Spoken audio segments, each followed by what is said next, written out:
Hi everyone, here we've got OPPO Reno for Lite, and let me show you how to activate the autocorrection on this device. So first of all, let's enter the settings, and here we have to find additional settings.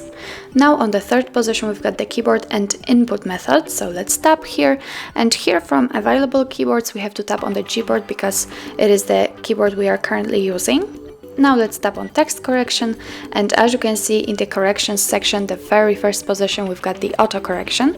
So in order to turn it on, just tap on the switcher here, and from now on your device will correct words while typing. So that's all. This is how to enable autocorrection in your OPPO Reno for Lite. Thank you so much for watching, and if you find that this video was helpful, please hit the subscribe button and leave the thumbs up.